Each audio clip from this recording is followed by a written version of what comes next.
Could a major trade be on the horizon for Chris Grier and the Miami Dolphins? Well, ESPN put out 5 win-win trades that they want to see and project maybe could come to fruition before the regular season gets underway and before training camp concludes. And it is a deal between Miami and Kansas City where the Dolphins land a corner that would provide them with a potential starting option on the outside, or at bare minimum, another depth piece. We'll break that all down on today's show. I am Nic Rohloff, but we are doing a sub battle on the daily. Just one day, who can get the most subs? And we're doing it against the Chiefs report here at Chat Sports. It's a Dolphins-Chiefs trade idea. Thought it would be a fun idea to challenge the Chiefs report. So hit that sub button for daily Dolphins coverage, news, rumors, and everything in between. Plus, let's beat the Chiefs.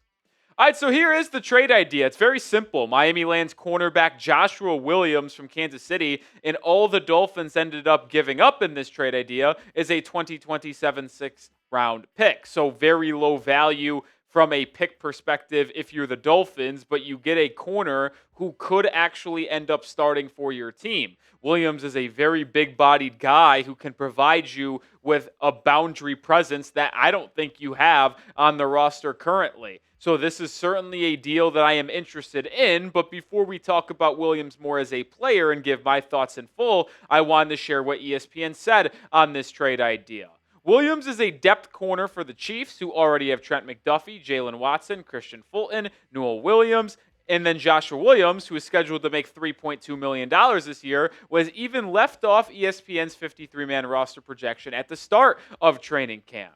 Williams does have some encouraging numbers over his first 3 seasons. Across 769 coverage snaps, he has allowed 0.9 yards per snap, better than average, and 0.6 over the past 2 years, albeit in a small sample size. And one, I'm all in on adding another cornerback because this Dolphins depth chart and roster just simply needs one. But a player that has the upside that Joshua Williams has makes a lot of sense for Miami, especially if it would only cost you a late day 3 pick for a guy that is just making about $3 million. Like, Miami's cornerback room right now is not in a good spot, especially with Kader Kohou down for the year with a torn ACL. You have had injuries already to BJ Adams and Artie Burns, and not that those two are expected to really impact the Dolphins. I just don't think anyone could come up here with a straight face and say, hey, I have confidence in this cornerback room being a top 20 unit. No, it's going to be bottom 10 in the NFL with what they currently have. I like Mike Hilton as a replacement for Kohou, but trusting Storm Duck, Cam Smith, Jack Jones as your boundary cornerback trio, I don't think is going to go very well for you. And I don't care how good the pass rush ends up being, which I do think it's going to be really good. It can't masquerade the holes that are in the secondary to the fullest degree. So let's talk about Joshua Williams a little bit more. He was a 4th-round pick in 2022. That's why he is entering the final year of his contract, his rookie deal, which was 4 years initially. He was out of Fayetteville State. He's got great size, 6'3", 195, has good speed to him for a guy of his size. Ran a 4.53 40-yard dash when he was at the NFL Combine. And he did appear in both Chiefs Super Bowl victories against the 49ers and Eagles when they went back-to-back. I do not think that this is a player that is someone who was a main contributor in terms of them starting, but I don't think he's also just a depth piece for his entire career. No, he has gotten snaps, at least 300, 400 snaps in 2 of the last 3 seasons. So he does have a lot of playing time in the regular season, and he did make a couple plays in those 2 Super Bowls, 2 tackles in his respective appearances. And the thing that I'm taking away the most from Joshua Williams is his size-to-speed ratio. I know not everything is just a straight line in the NFL, but being 6'3" and basically 200 pounds and running a 4.53 40-yard dash is just really impressive. It's why that I've been high on Andrew Armstrong, the UDFA wide receiver Miami signed out of Arkansas, because he's 6'4", running a 4.5 240, which is really impressive. Miami doesn't have a lot of size on the boundary. Mike Hilton's a slot guy. Jack Jones is about 6 foot, 6'1". Williams would provide you with just a massive size corner on the perimeter that can potentially take away some of these other big body X wide receivers you play on a week in, week out basis. It would also help you a ton in your red zone packages, having a bigger corner that can get his hands on high pointed passes, back shoulders. The height speed combination that Williams possesses certainly makes him an intriguing flyer Miami could take it on in this potential trade. And if you look at Joshua Williams' career coverage stats via Pro Football Focus, they are pretty solid. He has played 1,171 snaps, given up 9 touchdowns, which isn't great, a career QB rating of 105.8. But the thing that impresses me the most is his completion percentage when targeted. He doesn't get targeted that much, but when he does, he usually does force incompletions. 58% is elite stuff. If you are a corner and allow a completion percentage in your career 60% or under, that is really, really high-level stuff. So Williams, in small sample sizes, as Seth Walder pointed out, has shown a lot of good flashes. And if we're going to be honest, you look at that Dolphins cornerback room, which we just showed on screen a second ago, with where it stands, Kader Kohu's injury and all these other veterans being banged up like Artie Burns, I think he would probably be a starter. Like, let's be real here. I would probably rather have Joshua Williams on the outside than Jack Jones. I would probably rather have him on the outside over Storm Duck. Now, if you had Williams and one of those two as your two boundary guys, Hilton in the slot, with safeties like Melifonwu or Micah Fitzpatrick, like now we're talking about a versatile secondary. And the reason why I say Joshua Williams is very much likely to be a starter if the Dolphins did trade for him is because the way that he has been trending. We showed his career coverage stats, but if you actually just look over the past 2 years, Miami would be getting a very solid guy. A completion percentage of 41.7 and 60% over the past 2 seasons, elite. 78 and 87 QB rating, respectively, is very, very solid. I'm not going to act like he's a starting corner for every game the Chiefs played, but when he's on the field, it's not like he is getting torched. No, he is certainly holding his own, which projects himself, to me, as someone who could be a servable starter for Miami on the outside. The worst year that Williams had was as a rookie. Makes sense. Second year and third year, much better numbers. As you see, I think it's more indicative of who he is rather than when we showed his career stats of how high his QB rating was when targeted at 105. Completion percentage a little bit higher. He's been lower than his career averages every single year since his first season.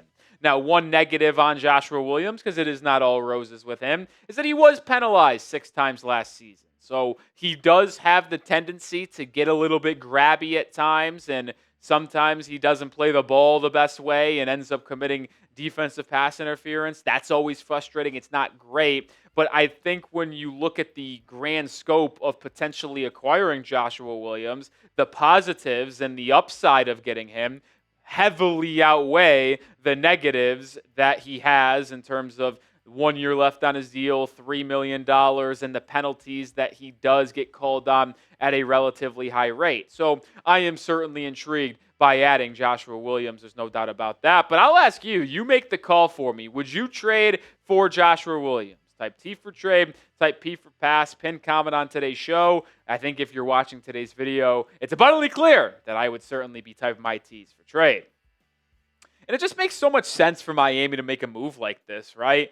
The Dolphins desperately need to add another corner. They did not sign Noah Fant, and with that being off the table, cornerback is without a question the one move Chris Grier and Miami need to make, whether it is signing a free agent. We'll look at some free agents Miami could sign, or making a trade like Joshua Williams, or maybe another corner. We'll talk about one more here just in a second. But another point with Joshua Williams, and I want to make this video for not only the trade proposed by ESPN, but the possibility that you don't even need to trade for him. You heard it from ESPN. There's a chance that Williams ultimately gets traded. And I was talking with Chiefs Report host here, Tyler Jones, about Joshua. And I asked him, I was just like, is he expendable? He says there's a chance he gets cut. Kansas City could ask him to take a slightly lower pay this year and move him down from $3.2 million to like 1 and change or just about 2. And if he says no, there's a world where Williams gets released. As it was mentioned earlier, they already have a couple good corners in Watson, McDuffie. They drafted a 5th rounder out of Cal in Knoll. You have Christian Fulton, who they signed in free agency. Like, that's 4 solid corners right there. So if they feel like Williams is expendable, maybe they end up releasing him or let it be known that he could be had via trade, which is where Miami comes into play in this potential deal. But hey, just throwing it out there is a chance he ultimately gets released in late August. We're going to finish out the show here in a second, but if you want to take advantage of this special deal, go to chatsports.com/MIA cutoff sale. Cutoff hoodie, usually $55, on sale right now for $33. $22 off. You just don't see that type of deals often. Sizes are still in stock. Grab yours today, right now. Links in the description and comments of today's video.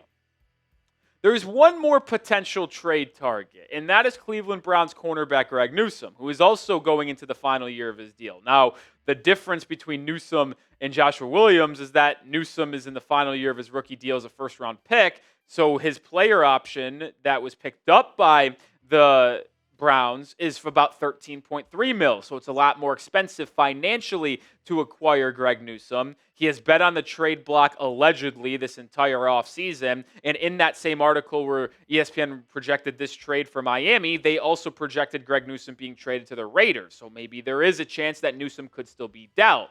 Now, I am a little bit skeptical of that. I don't think Greg Newsome gets traded by the Cleveland Browns, and this is an indictment on what happened to them this past week. One of their top corners, Martin Emerson, probably their CB2 or CB3, ultimately suffered a lower body injury that is keeping him out for this entire 2025 season. So with the Browns losing a projected starting corner or a top corner at bare minimum, I doubt that they would be really pining to move off of one of their top 2 guys now in Greg Newsome, plus a former first-round pick. They might try to see if he can bounce back after a down 2024 campaign, and then they could extend him on a long-term deal. The point is, I just please will ask Chris Grier to add another corner. And I hate that we have to just continue to have the same talking point, but with the news popping out and these trade ideas and rumors happening around the Dolphins, we have to talk about it and we have to cover it because that's our job here at the channel. And if they don't trade for one, these are still the most likely options for Miami to go out and sign one, whether it's Asante Samuel Jr., Stephon Gilmore, Rasul Douglas, or James Bradbury. I'm cooling on Douglas for the fact that the Dolphins have offered him multiple contracts since May, and he's declined both of them, the most recent one happening a week and a half ago, last Thursday. Stephon Gilmore and Asante Samuel Jr. are probably the 2 that most intrigue me. I'm staying away from James Bradbury, but I will be honest, I don't think I would complain about any player that Miami signed at cornerback if it was one of those 4, because that's just where this room stands right now. And if the Dolphins do make any moves from now until the start of the regular season, which there will be a lot of them, we will have you covered. So make sure you subscribe and have your notifications turned on as well for the daily coverage we put out, because you don't want to miss a thing.